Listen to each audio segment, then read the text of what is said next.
नमस्कार, स्वागत है आप सभी का संसद टीवी में। मैं हूं आपके साथ अमृता चौरसिया। खबरों को विस्तार से जानेंगे, लेकिन उससे पहले बात कोविड महामारी से बचाव की। कोरोना महामारी के खिलाफ पूरा देश एकजुट होकर लड़ रहा है। आप भी हमारे साथ सुरक्षा और बचाव के एहतियाती उपायों का संकल्प लें। अपना मास्क अच्छी तरह से पहनें, 2 गज की दूरी का पालन करें, सुरक्षित दूरी बनाए रखें, साथ ही अपने हाथों को बार बार धोएं। और आइए अब नजर हेडलाइंस पर। संसद के बजट सत्र का समापन। राज्यसभा और लोकसभा से पारित हुए कुल 18 विधेयक। दोनों सदनों की कार्यवाही अनिश्चितकाल के लिए स्थगित।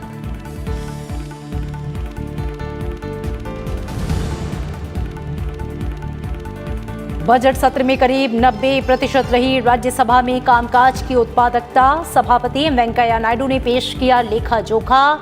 19 विधेयकों को मंजूरी। विभिन्न मंत्रालयों के कामकाज पर भी हुई चर्चा। लगातार 5 सत्र में बेहतरीन कामकाज के लिए सदस्यों की सराहना।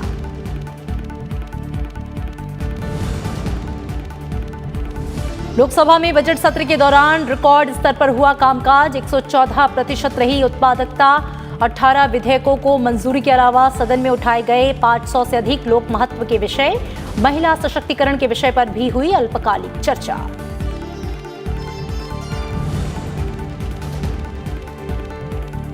पश्चिम बंगाल और असम में पहले चरण के लिए थमा प्रचार अभियान। 27 मार्च को पश्चिम बंगाल की 30 और असम की 47 सीटों पर होगा मतदान। दूसरे चरण की सीटों के लिए राजनीतिक दलों ने झोंकी ताकत।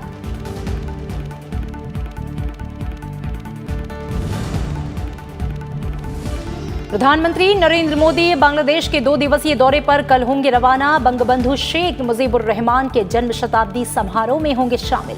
शनिवार को ढाका में होगी बांग्लादेश की प्रधानमंत्री शेख हसीना के साथ शिखर वार्ता।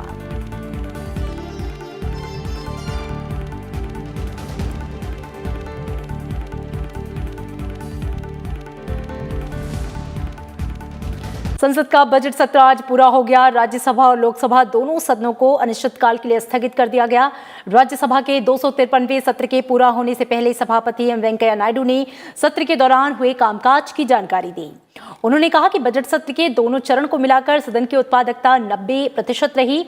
सत्र के पहले चरण में उत्पादकता 99.06% रही, जबकि दूसरे चरण में ये 85% रही। बजट सत्र के दौरान राज्यसभा की कुल 23 बैठकें हुई, जिसमें पहले चरण की 11 बैठकें और दूसरे चरण की 12 बैठकें शामिल हैं। बजट सत्र के दौरान उच्च सदन में 104 घंटे 31 मिनट काम हुआ, जबकि निर्धारित समय 116 घंटे 31 मिनट था। अवरोध के चलते 21 घंटे 26 मिनट के कामकाज का नुकसान हुआ। सभापति ने जून 2019 में शुरू हुए 249 से 253वें सत्र के दौरान लगातार 5 सत्र में बेहतरीन कामकाज के लिए सदस्यों की सराहना की। उच्च सदन में पिछले 5 सत्र को मिलाकर कुल उत्पादकता 94% रही।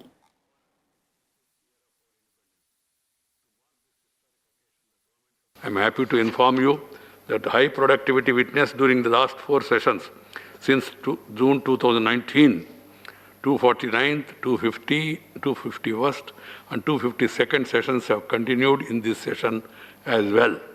As a result, overall productivity of the last 4 sessions and this session comes to about 94%. I appeal to all to maintain this positive momentum in the functioning of the House during this year as well as in future also. We need to strive towards achieving 100% productivity, knowing that we are working under extraordinary circumstances. Budget सत्र के दौरान राज्यसभा से 19 विधेयक पारित हुए। इनमें विनियोग विधेयक और वित्त विधेयक को विचार कर लौटाने का प्रस्ताव शामिल है। इन विधेयकों पर कुल 34 घंटे 4 मिनट चर्चा हुई। ये विधायी कामकाज पर खर्च हुए समय का 42% है। विधेयकों पर हुई चर्चा में 199 सदस्यों ने हिस्सा लिया।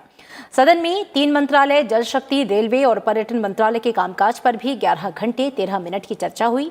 मंत्रालयों के कामकाज पर चर्चा में 61 सदस्यों ने हिस्सा लिया।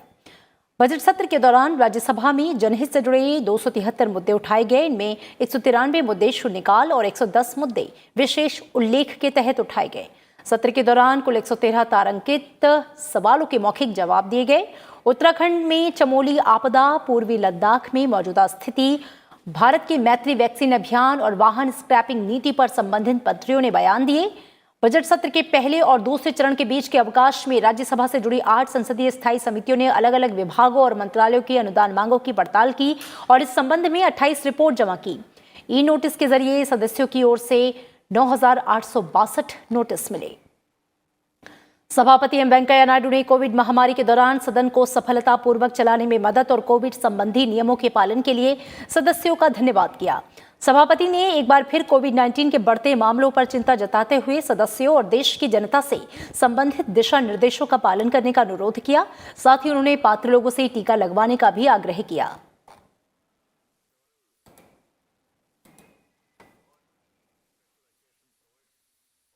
Surge in the COVID-19 cases in some of the states, which is a cause of concern for all of us. I had also made an appeal to the members of parliament. I once again reiterate the same.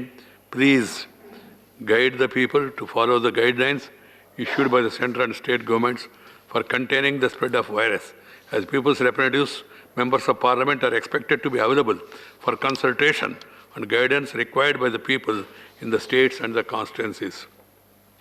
As the vaccination process is underway, I also appeal to all of you who are eligible to take the vaccine and also see to it that eligible people volunteer to take this vaccine. Lok Sabha की कार्यवाही भी आज अनिश्चितकाल के लिए स्थगित कर दी गई। इस दौरान सदन में प्रधानमंत्री नरेंद्र मोदी मौजूद रहे।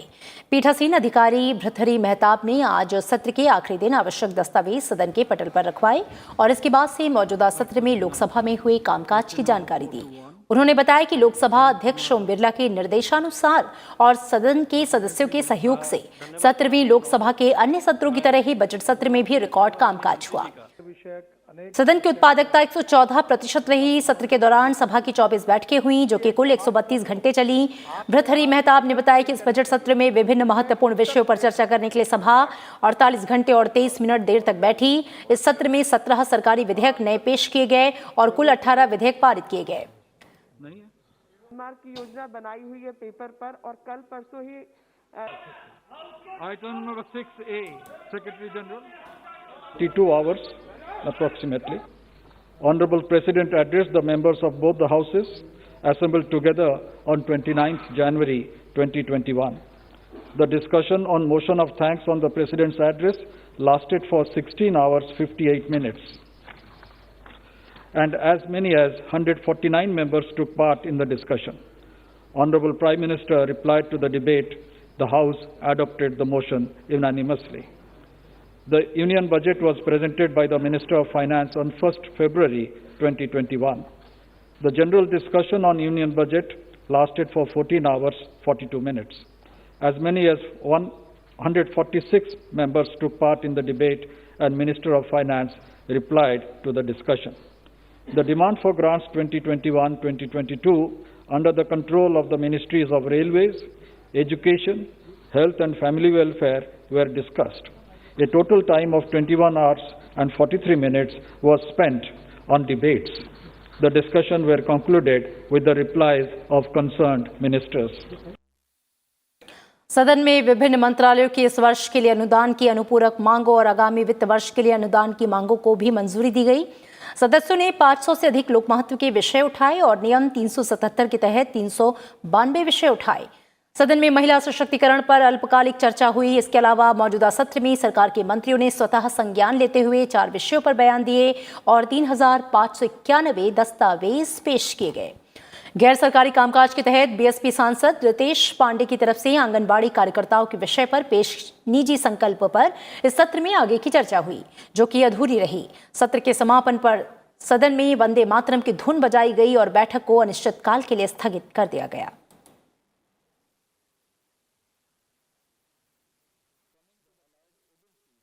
केंद्र सरकार की ओर से भी संसद के बजट सत्र के कामकाज का ब्यौरा दिया गया है। संसदीय कार्य मंत्री प्रहलाद जोशी ने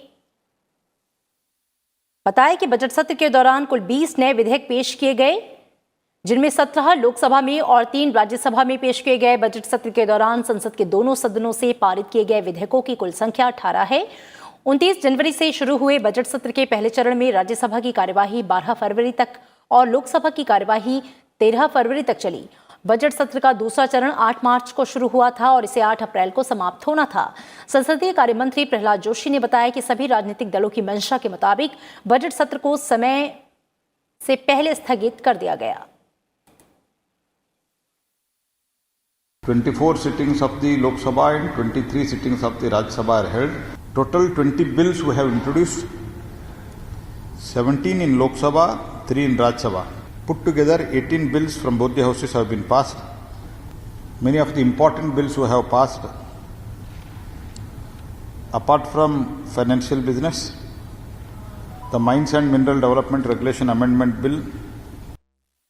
संसद के बजट सत्र के दौरान कई वित्तीय कामकाज के साथ ही कई महत्वपूर्ण विधेयक पारित हुए।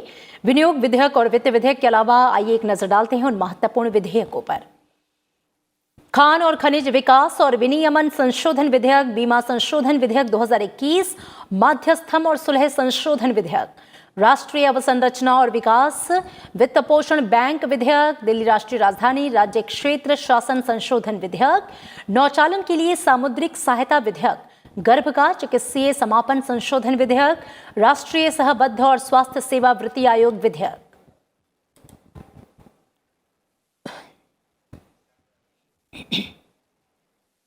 लोकसभा के बाद राज्यसभा में भी राष्ट्रीय अवसंरचना और विकास वित्त पोषण बैंक बिल 2021 पारित हो गया। इसके साथ ही देश में विकास वित्त संस्थान के गठन का प्रस्ताव करने वाले विधेयक को संसद की मंजूरी मिल गई। इससे बुनियादी ढांचा विकास परियोजनाओं के लिए लंबी अवधि के लिए कर्ज देने वाले वित्तीय संस्थान की कमी दूर की जा सकेगी। उच्च सदन में चर्चा का जवाब देते हुए वित्त मंत्री निर्मला सीतारमण ने कहा कि विकास और वित्तीय लक्ष्य को ध्यान में रखकर इसका गठन किया जा रहा है। उन्होंने कहा कि ऐसा संस्थान समय की मांग है और अगले 25 साल के दौरान विकास के लिए देश की जरूरतों को ध्यान में रखकर ये कदम उठाया गया। उन्होंने कहा कि प्रस्तावित निकाय का संचालन पेशेवरों द्वारा किया जाएगा। It is clearly at the need of the hour and need of the next 25 years in India's developmental story that we need an institution with that kind of an architecture which has both the strength of the government backing it, at the same time being able to face the competition in the market. It will be professionally run. The government will appoint only the chairman. But the institutional arrangement for the appointments of members or the MDs and the DMDs will be done and recommended by the Bank Board Bureau, the BBB, and it will be vetted and finalized by the Nomination and Remuneration Committee of the board. So the appointments will be done by the board and not by the government, so it will have to be professionally run. The institution shall furnish from time to time to the central government and to the Reserve Bank of India such returns as the central government or the Reserve Bank may require. Every time the government would want something from them, they will demand of it and it will have to be submitted by them. The point that Honourable Member Satish Mishra raised was for a third-party assessment about their whole, functioning, which can be done once in 5 years is what we have said. But otherwise, every year audited account comes to each house of the parliament. I want to absolutely state that upfront. It's part of the act itself. We are not saying we are going to bring it in the rules. It's made as a part of the act that this shall come to the parliament. और इससे पहले विधेयक पर चर्चा में कांग्रेस और BJP समेत विभिन्न दलों के सांसदों ने हिस्सा लिया। This bill is a very ambitious bill.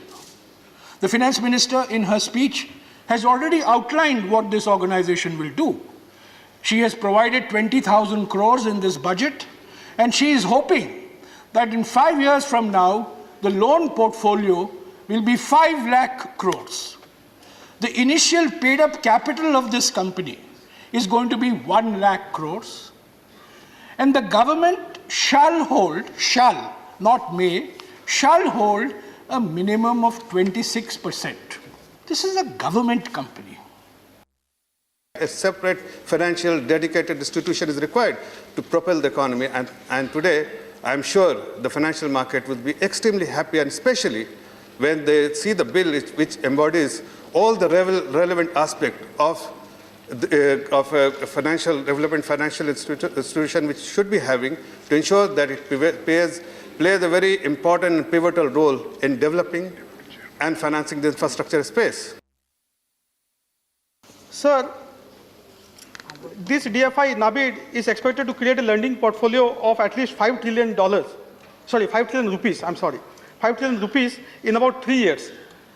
This is a huge sum, sir, which will potentially revolutionize Indian infrastructure, generate jobs, boost employment, and lead to a virtuous cycle of economic growth in our country. Sir, the bill also provide for any person to set up DFI by applying to RBI. Setting up a new DFI in India through budgetary and legislative measures is not a difficult task, but big challenge will be emerge once established.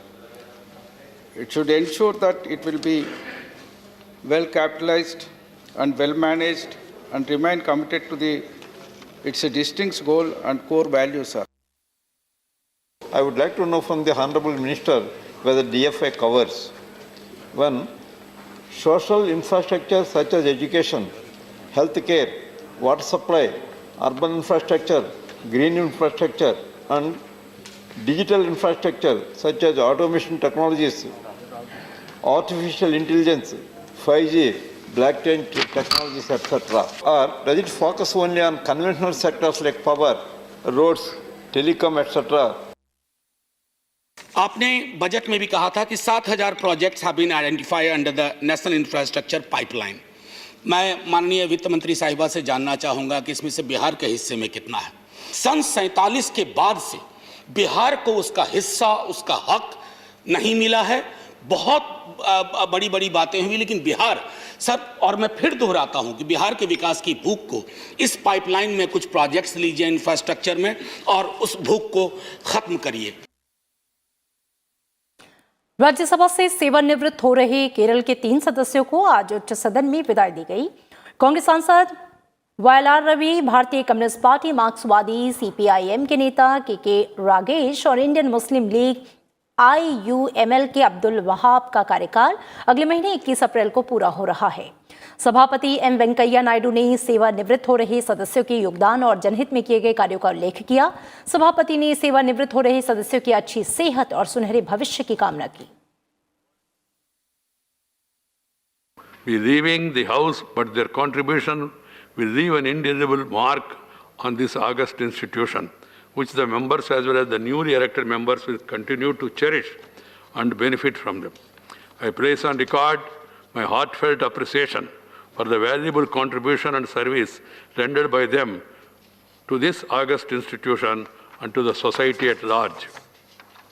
The House will certainly miss their vivacious presence and their unwavering commitment to the issues pertaining to the state of Kerala and also to the national issues of importance. I wish the retiring members good health, happiness, and many more years of service to the nation. They are only retiring, but they are not tired. विदाई भाषण के दौरान सेवानिवृत्त हो रहे सदस्यों ने वैचारिक मतभेदों के बावजूद सहयोगियों से मिले सहयोग के लिए आभार व्यक्त किया। साथ ही सामाजिक हित से जुड़े काम को जारी रखने का संकल्प जताया। सदस्यों ने अपने अनुभव साझा किए। The Congress party has given me the opportunity to serve the people of our country as a member of Lok Sabha for 2 times and Rajya Sabha for 4 times. And between I became a cabinet minister for 8 years. I am very thankful to the Congress party and the leader of Indira Gandhi and others for giving me this opportunity to serve our nation, the Mother India. If Rajya Sabha is here, I will try to come again, and I hope so. And all my respect to you, especially being the chairman, gave me a lot of chances, and I tried my level best as a member of parliament. I appreciate whatever political, ideological differences between Modi ji, but his one project which attracted me, this village adoption. This I have done my level best, and according to Government of India, I got the 5th rank in my this one Sansad Adarsh Grama Yojana. This one. Rajya Sabha में गैर हिंदी भाषी सांसदों के लिए संसद परिसर में हिंदी प्रशिक्षण कार्यक्रम का आयोजन किया गया। प्रशिक्षण कार्यक्रम में गुजरात और कर्नाटक के सांसदों ने हिस्सा लिया और भाषा की बारीकियों को सीखते हुए आम बोलचाल के दौरान होने वाली गलतियों को दूर किया। राजभाषा विभाग की हिंदी शिक्षण योजना के अधिकारियों ने सांसदों को हिंदी वर्णमाला, वर्णक्रम और मात्राओं के बारे में जानकारी दी।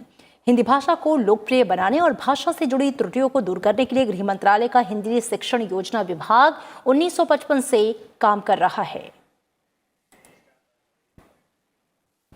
कोरोना काल के बीच प्रधानमंत्री नरेंद्र मोदी अपनी पहली विदेश यात्रा पर जा रहे हैं। प्रधानमंत्री शुक्रवार को बांग्लादेश की 2 दिवसीय राजकीय यात्रा पर ढाका के लिए रवाना होंगे।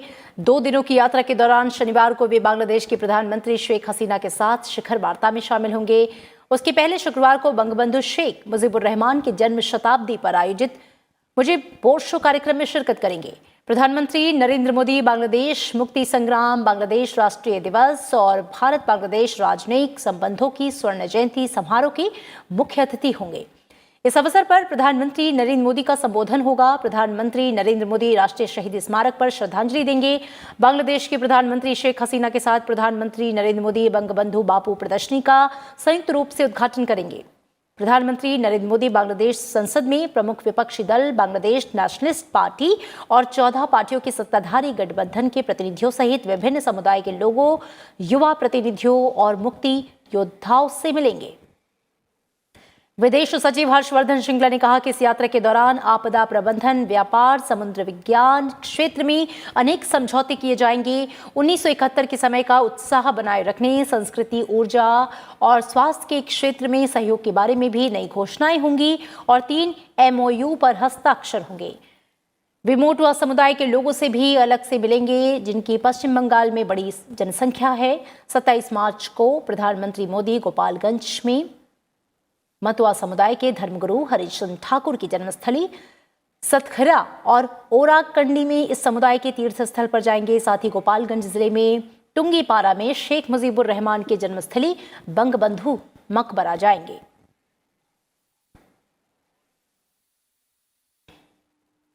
Both countries are commemorating 50 years of the establishment of diplomatic ties this year. India, as you're aware, was one of the first countries to recognize Bangladesh in 1971, on 6th of December 1971 to be precise.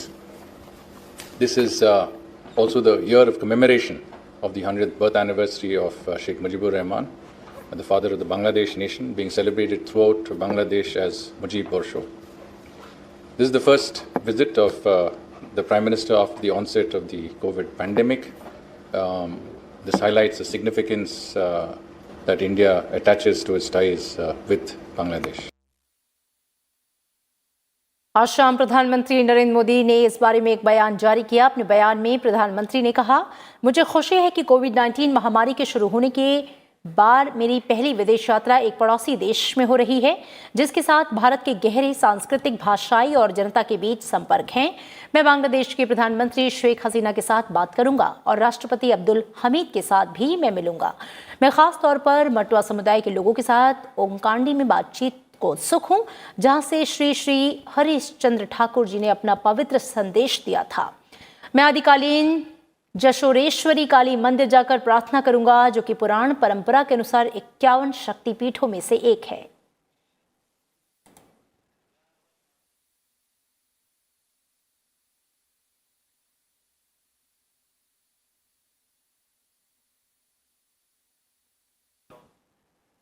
और अब बात विधानसभा चुनाव से जुड़ी खबर की।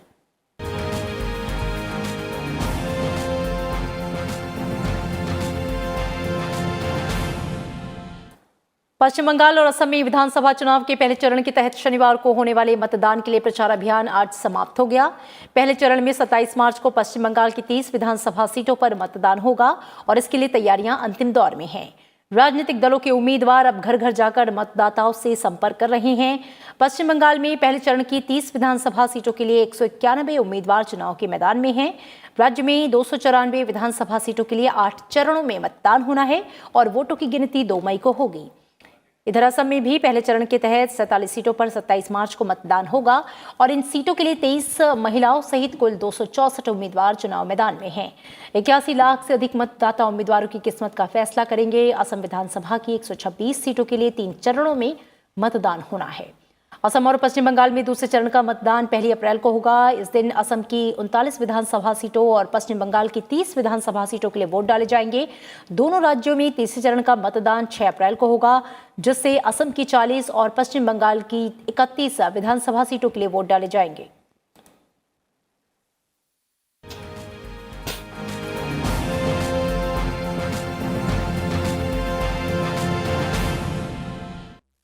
देश में कोविड वैक्सीनेशन का आंकड़ा 5 करोड़ 31 लाख के पार पहुंच गया है। वैक्सीनेशन अभियान के 67वें दिन 23 लाख से अधिक लाभार्थियों को वैक्सीन की खुराक दी गई।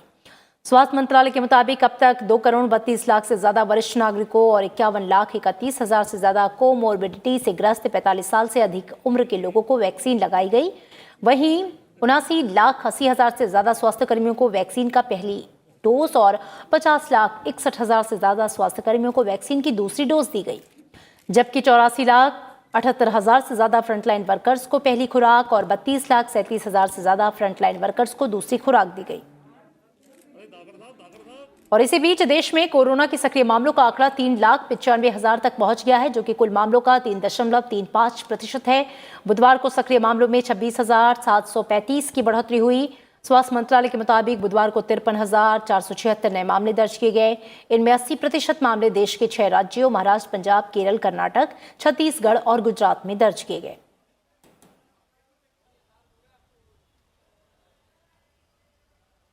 और फिलहाल खबरों में इतना ही। आगे देखिए बजट सत्र 2021 पर हमारा खास कार्यक्रम देश देशांतर में। और चलते चलते एक बार फिर आपसे अपील, कोरोना महामारी के खिलाफ पूरा देश एकजुट होकर लड़ रहा है। आप भी हमारे साथ सुरक्षा और बचाव के एहतियाती उपायों का संकल्प लें। अपना मास्क अच्छी तरह से पहनें, 2 गज की दूरी का पालन करें, सुरक्षित दूरी बनाए रखें, साथ ही अपने हाथों को बार बार धोएं।